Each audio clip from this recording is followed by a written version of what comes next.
7h31 em Campos, de volta com o Folha no Ar, primeira edição, ao vivo, aqui pela Folha FM, ao vivo também nosso streaming no Face, no YouTube e também no Instagram. Dá uma corrida lá no Instagram, se você quiser, né? Tem também a transmissão ao vivo lá no Instagram. Agora, para participar, interagir aqui conosco, aí você vai em nossa página no Face. Hoje, com o Aloysio Abreu Barbosa, nós estamos tendo o prazer de receber a Natália Soares, ela que é professora e ex-candidata a prefeita de Campos, tendo um desempenho aí considerado um dos melhores nessa campanha pela conjuntura, né, total do seu nome, a questão financeira de campanha, enfim, teve aí uma campanha muito bem sucedida. Isso não sou eu que falo, isso são os especialistas aí, aqueles que conhecem bem de política. Natália, é um prazer imenso recebê-la aqui mais uma vez, sempre bom, né, poder trocar essa ideia com você. Vou trazer o seu bom dia e vou já incluir nesse bom dia seu um dos temas mais polêmicos dos últimos dias aqui em nossa cidade e também criado, como a gente falava agora há pouco, aquela coisa de criar problema para si mesmo, sobre a Praça da Bíblia. Esse bloco a gente separou para falar sobre também o Novo Horizonte, o acampamento Cícero Guedes, mas no dia 28, último dia 28, a Prefeitura de Campos firmou uma parceria com o programa Amigo da Cidade no dia 28, né? E o prefeito Vladimir Garotinho assinou um termo de compromisso com a Associação Evangélica de Campos, que estabeleceu um convênio para uso, manutenção, recuperação ali da arena do Parque Alberto Sampaio. Até aí, nada diferente. Porém, ali, naquele Parque Alberto Sampaio, nós temos uma das obras mais fantásticas e um dos pontos mais importantes da arte e da cultura de Campos, que é o anfiteatro aberto, com todo o tratamento acústico, enfim, também está abandonado.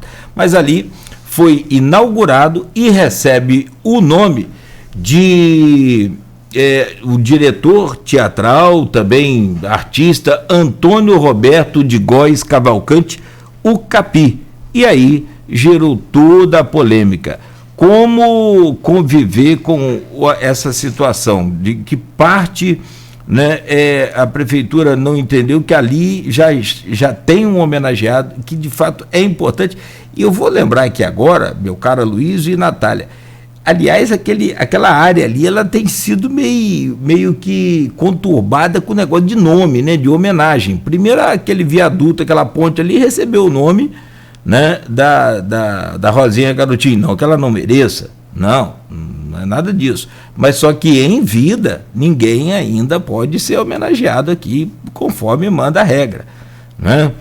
Aí foi alterado, quem botou o nome ali daquela ponte foi o Sérgio Cabral, que aliás foi iniciada pela própria Rosinha quando governadora. Então, voltando àquela área ali, mais uma polêmica agora, e aí é a troca essa mudança ali desse anfiteatro, de toda aquela praça, né, do Parque Alberto Sampaio, que também tem esse nome que tem que ser lembrado, para a Praça da Bíblia.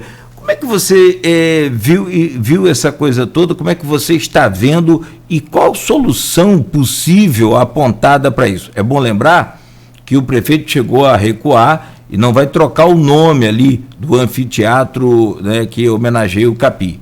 Mas será que é a solução ideal? Será que dá para conviver os dois? Qual a sua opinião e como que você lidaria com essa situação, por exemplo, como prefeito? Bom dia, Natália. Bom dia, né, a todos os ouvintes. É um prazer estar de volta, né? Primeiro queria dizer isso. Então, estou muito feliz de estar aqui, da gente poder dialogar um pouco sobre Campos, sobre o Brasil e sobre as polêmicas aí, né, os últimos acontecimentos. Então, essa questão do teatro, no nosso ponto de vista, é bem séria, assim, né? E mostra uma intencionalidade também do governo com uma determinada categoria, né? Ou com um determinado grupo de pessoas. E também fere o princípio da laicidade do Estado. Então, é sobre isso que a gente quer falar quando a gente está abordando que um espaço público vai se transformar num espaço privado, relativamente, né? As pessoas vão ali, vão cuidar daquele espaço. Eu, inclusive, vi algumas falas de vereadores dizendo: ah, não, você tem alguém para cuidar lá e manter limpo e manter asseado, tá bom, pode realizar. Só que quais são as implicações disso para um Estado que se diz laico? Estado laico, a gente precisa relembrar, é o Estado de todos, é o Estado que respeita a pluralidade, a diversidade. E aí eu olho também uma frase lá do Vladimir que diz: não, é porque Deus é único, né? A gente precisa buscar a paz. Mas tem pessoas que não acreditam em Deus. Existem outras religiões que não têm Deus, né, como a força principal. E olha, eu sou cristão e eu preciso dizer isso, porque senão as pessoas falam assim: ah, porque está atacando quem é cristão. Não, a gente está defendendo o direito de todo mundo exercitar a sua fé. E tem um lugar para isso, né? Os templos são esse lugar. A praça pública é a praça de todos. Isso fere, além da laicidade, a própria questão do direito à cidade. Basta a gente imaginar se todas as pessoas vão se sentir acolhidas naquele espaço, né, chamando de praça da Bíblia. A gente tem outros livros sagrados para outras religiões. Tem Corão, enfim. E tem gente que não comunga dessa fé, é uma questão de fé, né? Então, são vários aspectos. É a laicidade, é a questão do direito à cidade e é a questão também de um ataque da ausência do diálogo à categoria de artistas, campistas. Então, a gente precisa lembrar quem foi Capi. Homossexual, né, artista, em diversas frentes no município, museólogo, teatrólogo. Então, essa homenagem, considerada uma homenagem extremamente justa pela categoria artística, que não foi consultada agora. O Concultura fez uma reunião de emergência para debater esse assunto. Tem Corão, porque a coisa meio que passou, né? Olha, eu fiz esse convênio aqui, estabeleci essa parceria com a Associação de Evangélicos, e aí simplesmente está dado que esse espaço vai se transformar num outro espaço, que a gente vai trocar o nome. E como o Cláudio falou, teve um recuo aí. Ele, a princípio, diz que vai trocar o nome, depois diz que vai conviver as duas coisas ali na praça. A arte, né, o anfiteatro Capi, vai se manter, e a Praça da Bíblia. Isso envolve uma série de polêmicas e de disputas pelo uso daquele espaço, que é bem complicado, né? Porque a arte é livre, não se pode aprisionar a arte. Então, refletir também o próprio papel da arte. Qual é esse papel? Tem um autor que eu gosto muito, que é o Ernest Fischer, que ele diz assim: a arte não tem o papel só de abrir as portas, né, mas de passar pelas portas que estão fechadas. Ou seja, de poder refletir a conjuntura, de poder criticar a conjuntura, de poder criticar qualquer que seja a área, né, ou fazer as críticas também que concernem a construção coletiva do que é a própria religião. Então, a arte, ela anuncia sempre o novo, ela nos faz pensar sobre isso. Então, imagina as disputas que terão ali nesse espaço. E essa utilização para fins privados. E a gente precisa se lembrar que é um grupo que está ali, né, recebendo, que nem todo mundo comunga da mesma fé, e a ideia de que a gente não pode impor a nossa fé para todas as pessoas. Então, se eu tenho a minha e me sinto confortável na minha religião, com a minha fé, na crença de Deus ou na crença de outras, enfim, de outras entidades, é legítimo. Pensa se diversos grupos, inclusive os grupos majoritários, chamasse aquela praça ali de Praça do Exu. Imagina, né, a polêmica que isso causaria em nível social. Imagina. Então é isso, né? Assim, se colocar também um pouco no lugar do outro. Esse logo, até que o Bolsonaro utilizou na campanha, por exemplo, né? A minoria, ele disse: Brasil acima de tudo e Deus acima de todos. isso quer suprimir uma minoria, só que a minoria dentro de uma democracia, ela também tem que ter espaço para existir. Ela tem que ter sua dignidade garantida, ela tem que ter o direito de se expressar garantido. Quais são os grupos que vão se expressar ali? A gente precisa se perguntar sobre isso. Então, é uma questão muito séria, né, quando a gente trata da laicidade e que tipo de grupos também que esse governo tem uma vinculação ou pretende agradar. Durante a pandemia, a gente tinha aí as igrejas funcionando com 20% da sua capacidade e sem fiscalização decente. Eu passava em diversas igrejas e via as igrejas lotadas, no espaço fechado. Então, por que isso? Por que a falta de fiscalização ali? Que base é essa que se pretende construir? E reivindicar que mesmo essas pessoas, né, todas as pessoas sejam chamadas à razão e cumpram a máxima do próprio Cristo, né? Eu sou cristã, então eu falo, faça aos outros aquilo que quer que vos façam. Então, nessa máxima, eu me coloco no lugar do outro, eu queria empatia com o outro. E a gente precisa criar esse lugar também de empatia e de entender as necessidades e a fé do outro, e de querer que ele também se expresse. Então, eu só imagino, né, se o Bolsonaro, por exemplo, falasse Exu acima de todos, em vez de Deus. Olha a polêmica, olha o grau de conflito que isso geraria. Então, por que está correto falar o contrário, sendo que nem todos comungam da mesma fé?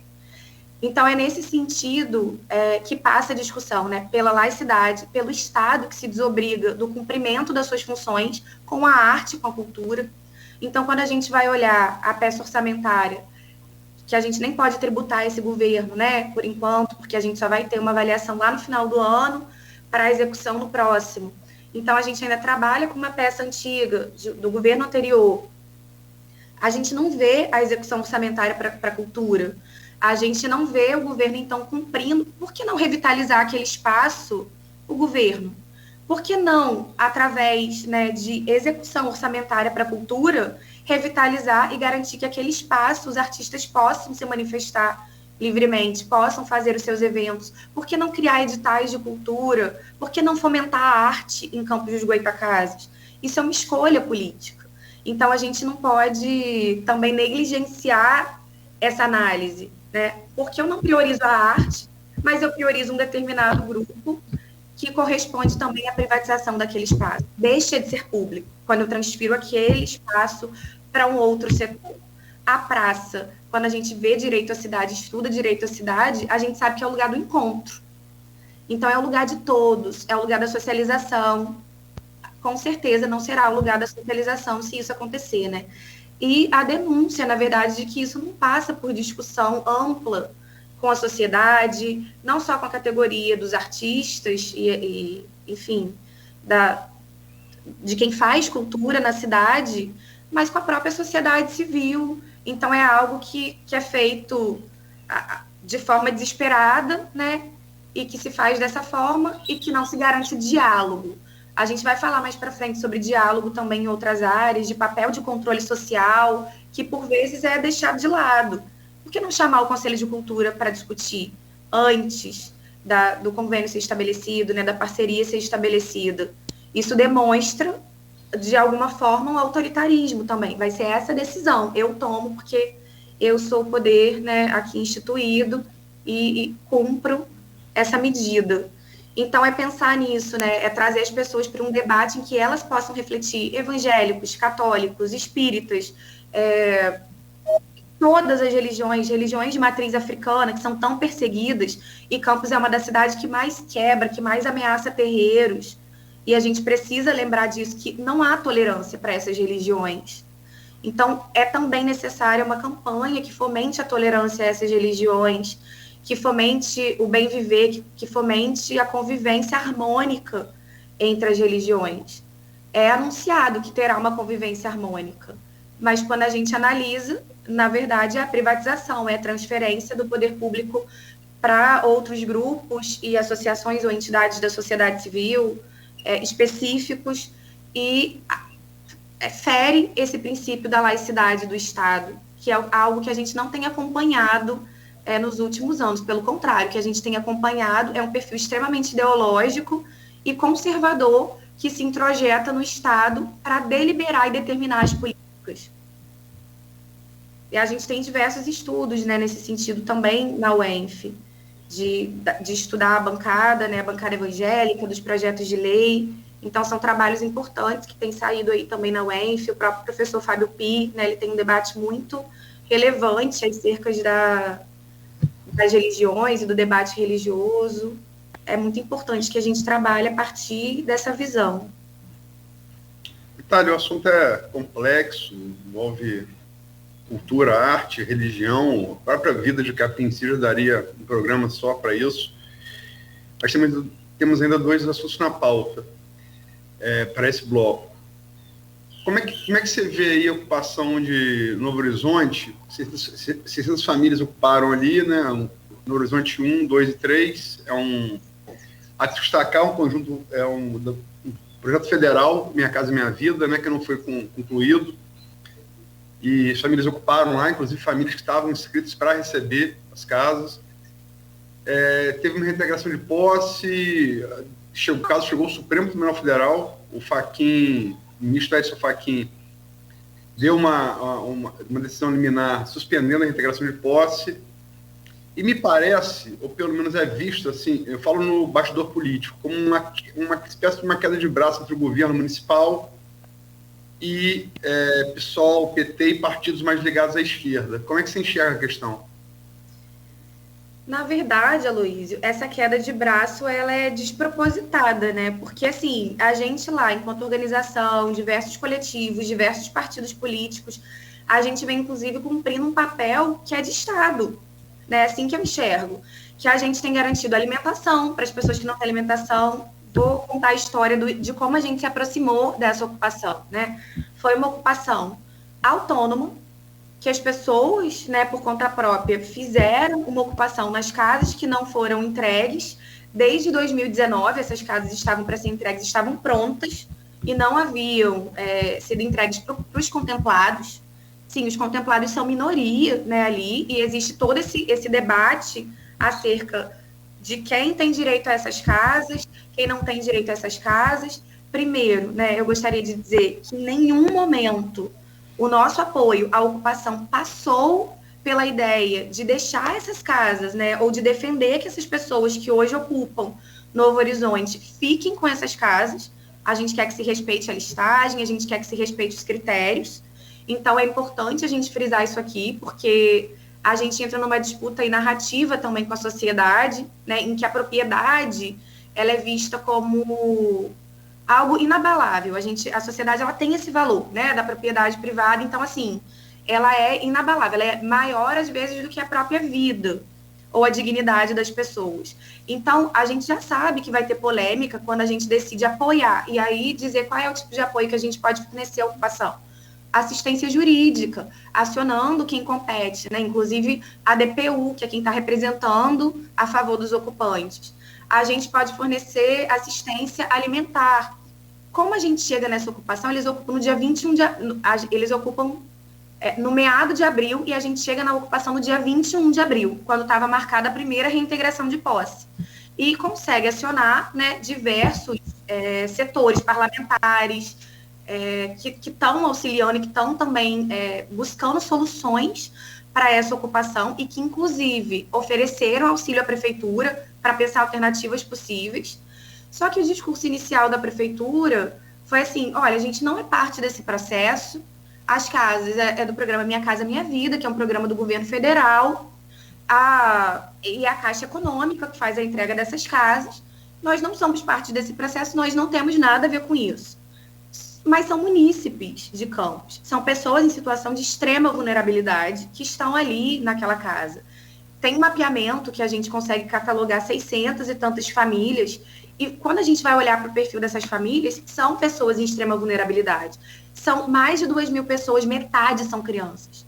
O que a gente teme é uma reintegração de posse violenta, que chegue, né, que retire essas pessoas de qualquer forma, sem pensar nos direitos humanos ou na situação de dignidade dessas pessoas. Então, a gente entra ali para tentar negociar e dizer: olha, sim, vocês têm direito à moradia, não é essa, mas a moradia.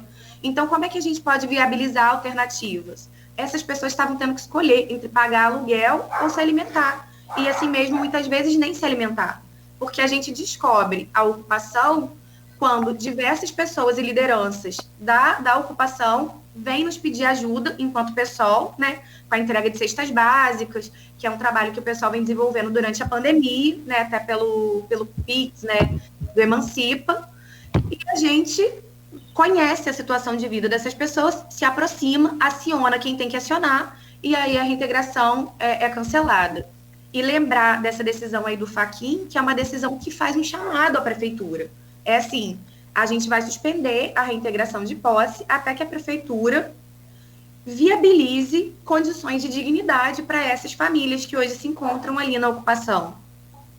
E qual foi a solução apresentada recentemente pela prefeitura? É a solução. Se a gente tem quase 700 famílias, né, em torno de 700 famílias, no início não era isso, mas a ocupação ela vai se ampliando com o passar do tempo. Isso também é muito razoável, porque as pessoas vão vendo, né, que está se estendendo e outras pessoas vão ocupando.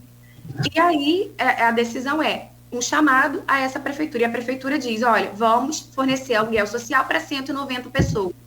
O aluguel social, que é um benefício temporário, que, em tese, pela lei que vai sair ainda, né, uma lei dos benefícios eventuais que Campos não tem, o Conselho de Assistência precisa discutir isso, que é, em tese, de 6 meses, vai passar 3 para essas famílias. Depois dos 3 meses, o que essas famílias vão fazer? Sem trabalho, muitos perderam trabalho durante a pandemia, perderam a sua fonte de renda durante a pandemia. Então, esse contexto sanitário grave que a gente vive acentuou a questão e a qualidade de vida dessas pessoas, de forma drástica. A gente tem um depoimento que diz assim, se as pessoas realmente não precisassem disso aqui, elas não sobreviveriam a condições tão adversas, que é dormir no chão, é serem impossibilitadas de levar qualquer coisa para lá, tem grade cercando as casas, o que inclusive impossibilita de van, como já aconteceu, de ambulância, que precisa socorrer alguém, não tem como chegar, porque as grades fecham, e essas grades, assim, do ponto de vista dos direitos humanos, é completamente ilegal, sabe? Então, a gente auxilia o processo a partir do ponto de vista dos direitos humanos, da garantia da dignidade, direitos humanos, no sentido de garantir alimentação, de garantir saúde, então a gente faz entrega de máscara, a gente estruturou a cozinha comunitária que está lá e negocia esses direitos. Inclusive, com a prefeitura, a gente tem tentado dialogar, mas são diversos ofícios enviados sem retorno, né? Então, a gente não tem um retorno também muito claro da prefeitura. Um posicionamento que é muito importante para a gente é que o Conselho de Assistência Municipal se posiciona também de forma a garantir os direitos dessas pessoas que lá se encontram, inclusive cobrando da prefeitura um posicionamento a se viabilizar esses direitos. E a outra parte dessas pessoas, nem todas, né, seriam acolhidas dessas 700 famílias, 200 e alguma coisa famílias, pela prefeitura, nessa proposta que eles fizeram agora. Parte receberia um aluguel social de 3 meses e a outra parte, num contexto sanitário que a gente está vivendo, com uma nova variante aí andando, né? Já chegou em São Paulo, chama a atenção de toda a Europa e a solução que a prefeitura encontra é abrigar essas famílias numa escola. Então, assim, e é complexo, porque diversos parlamentares, a Comissão de Direitos Humanos da Alerj, fez visita aqui, inclusive na segunda-feira agora, né, junto com o deputado também estadual Valdec, vieram até a ocupação, conheceram a ocupação, assistiram às diversas violações de direitos humanos que se manifestam na ocupação, se colocaram, o Flávio Serafini já tinha se colocado, o mandato da Dani Monteiro à disposição para articular emendas, viabilidade econômica através de fundo de habitação e interesse social para o município. É possível acessar, só que o município também precisa fazer a sua parte, né? Ele precisa, de fato, querer encontrar uma alternativa para essas pessoas que são munícipes de Campos, são daqui, né? Então, o nosso papel, olhando assim, eu falo, gente, a gente está cumprindo um papel que o Estado deveria estar cumprindo, né? Fornecimento de alimentação, o cadastramento dessas famílias. Eles fizeram também, né? Foram lá, mapearam um determinado quantitativo de família, menos do que os movimentos sociais conseguiram abarcar, e encontraram essa solução aí nessa semana. E a gente está dizendo que isso é uma tentativa, inclusive, de burlar a própria decisão do Supremo, que diz encontrar uma alternativa que garanta a dignidade dessas famílias. E isso não é garantir a dignidade, né, nem a moradia dessas famílias. São 7h56, falta falar do Cícero Guedes, né, da emissão de posse, a oficialização da emissão de posse. Também, o Valdec, que você citou, em relação ao Novo Horizonte, também teve lá no assentamento. Mas vamos deixar para falar no próximo bloco, porque senão a gente vai estourar demais o tempo desse. Pode ser, Nogueira? Pode perfeito, ser, perfeito. Pode, tá, claro. Tá ótimo. E aí a gente, né, entra nesse assunto ainda do Cícero Guedes no próximo bloco, depois a gente fala sobre Código Tributário, setor produtivo, faz uma avaliação desse governo, enfim, o que a Natália consegue ver sobre essa administração, e a gente faz essa pausa rápida. 7h57 agora, oferecimentos Laboratórios Plínio Bacelar e Proteus Serviços de Saúde e Medicina Ocupacional. Fique aí conosco, a gente volta já. Básico